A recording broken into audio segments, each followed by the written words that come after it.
Magandang araw mga kaibigan.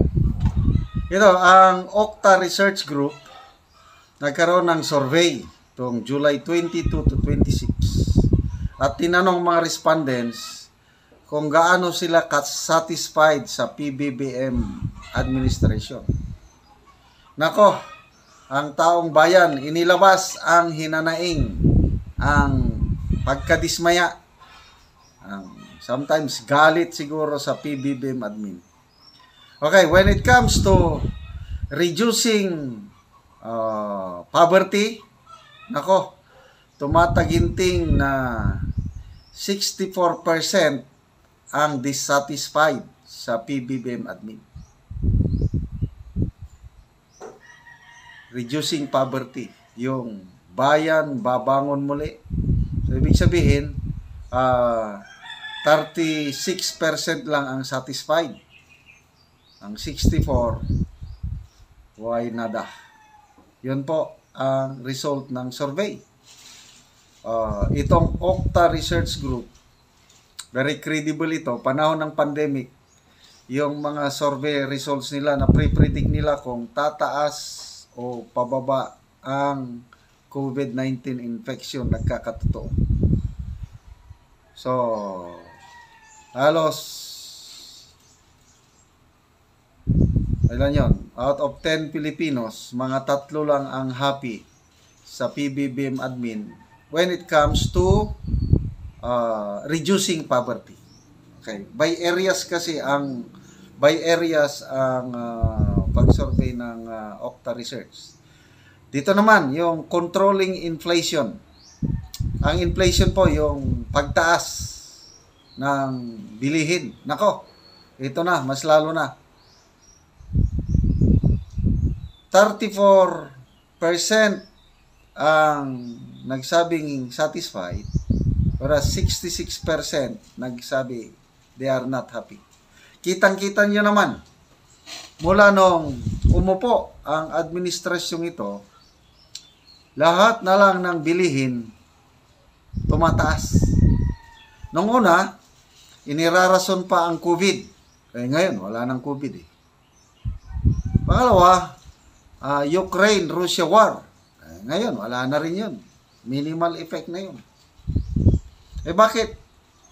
Pataas pa rin ng pataas ang presyo ng bilihin. Whatever. Bigas, ito na nga, nagkakaproblema tayo. Kaya nilagyan ng price ceiling. But then, kung walay price ceiling, kawawan taon bayan. 60 pesos hanggang 80. Yung dating 40, naging. Okay, so, bigas, gulay, lalo na. Yung nabasa ko, ang kamatis, 230 pesos ng kilo. Sa Metro Manila. Mayroon pa nga sa Marikina ata yun. Umabot pa ng 300. And then gulay. Lahat ng gulay nagmamahal. Yung sayote, alam ko sa Metro Manila, 130 pesos per kilo. Samantalang yung mismo sa Punuan, yung mga Talandig 10 City na tinutulungan natin, this week nagbenta sila. Ano lang, happy na kami yung 6 pesos per kilo sa Punuan, farm gate price, pinick up na ng buyer. Happy na kami noon. Hindi na magugutom ang Talandig. Tingnan mo, ang laki ng pagdating na sa mga syudad. Cagayan de Oro, mga 20 to 30 pesos per kilo dito sa Cagayan de Oro. Lalo na sa Metro Manila, 110, 130. So, kawawa ang ating mga farmers dahil sa mga middlemen. Fuel, ganun din. Dati-dati, happy na ako dahil 50, 50, 51 na ang crudo. Ngayon, 63 na. Ano pa ba ang lahat? Dilata, itlog, flour, tumataas lahat. At yan, inaamin ni Pangulong Bongbong Marcos na his spending is sleepless nights.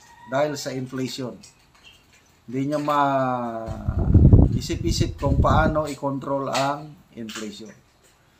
Paano makontrol yung pagtaas ng price? Example, agricultural products. Ang daming hoarders, smugglers sa gobyerno. Na itong mga smugglers, hoarders, silang nagko-control sa presyo. Example, sibuyas. Nung Marso, harvest season. Nako, binili na ng mga hoarders. Iniipon ngayon sa kanilang mga bodega.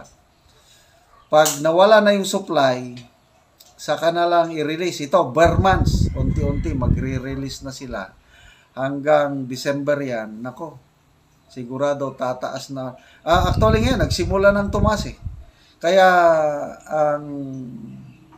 sa lower house, mga congressmen, nagpatawag na ng hearing. Nag-investigate na sila in aid of legislation. Bakit tumataas na naman ang presyo ng sibuyas? Kaya pinagalitan ng mga congressmen yung Bureau of Plant Industry. Sabi ni Congressman Tulfo, alam mo nang tumataas ang presyo. Bakit hindi ka gumagalaw? Wala kang ginagawa. Wala. Nasupalpal ang mga taga. Kasi ito, taga-DA, BPI, marunong lang itong mag-issue ng import permit. Bakit? Kada perma, yan ang katapat. Tumataginting. So, agricultural products, grabing pagtaas dahil sa smuggling and hoarding. Pati nga galunggong, starting October hanggang December, mag-i-import na naman tayo ng galunggong. So, grabe, kamahal ng presyo. Anyway, yung dalawang areas na yan, maraming unhappy. Majority are unhappy. Mayroon ding areas of governance na maligaya ang mga Pinoy. Example, yung matataas ang satisfaction rating, yung education, either secondary or tertiary. Ang mga satisfied dyan, naabot ng 70% ang satisfied. Okay? So, ito, nasimula naman, panahon pa ni Tatay Digong, libre na ang college education. So, pinagpatuloy lang ng PBBM admin. Ano pa? Yung OFWs, pag-alaga ng gobyerno sa mga OFWs, marami ring maligaya. Bakit? Dahil meron tayo yung late Secretary Susan Tots Ople. Talagang sincero. May sakit na pala yun si sa Secretary Ople. May naoperahan na ba? Basta may breast cancer siya, stage 3. So pinag-isipan niya kung tanggapin niya yung post as Migrant Workers Secretary, may stress siya, maapektuhan. Tunay nga naapektuhan at yun, pumanaw na. But dahil sa isang committed, isang real public servant na Susan Tots Ople, kaya maraming maligayang OFWs dahil sa isang Tots Ople. Sana yung pumalit sa kanya, Hans Leo Kakdak, parehas ni Secretary Ople. So yan, education, OFWs, health, maganda rin. Maraming satisfied sa health aspect of governance. Ano pa? Yung security. Okay, mataas ang rating. Lalo na sa protecting our sovereignty, yung handling ng government sa West Philippine Sea, yung pagpanig ng PBBM admin sa US, maraming maligaya dyan. Kahit ako, after much study, hindi tayo pwedeng pumagitna sa dalawang nagbabangga ang superpower. We must choose the lesser evil, at para sa akin, mas okay na lang ang US. Kasi matagal na pong relasyon natin sa US, although up and down ang ating relationship, okay na lang. Ang daming Pinoy, ilan ang PhilAms, more than 4 million. O di nakatulong din ang US. Anak ko, my youngest daughter nasa US, US citizen na siya ngayon as a nurse. E di salamat sa US. So between US and China, ako mas okay na ako sa US, at tama yung ginawa ng PBBM admin na kumiling na tayo sa US at maraming happy Pilipino tungkol yan. Ano pa? Yung build infrastructure, build better more, happy naman ang mga Pilipino. So, to summarize, mas maraming areas of governance na happy ang mga Pilipino dito lang sa dalawa, yung reducing poverty and controlling inflation, yung pagtaas ng presyo, yan bagsak ating gobyerno. So ito ang challenge ng PBBM admin. Alisin nyo ang mga smugglers, ipakulong nyo. Kailan, tanong, paano nyo ipakulong kung ang mga protector nasa Malacanang? Ay, wala. Wala tayong, at the end of the term of the president, poverty, baka lalong lalala.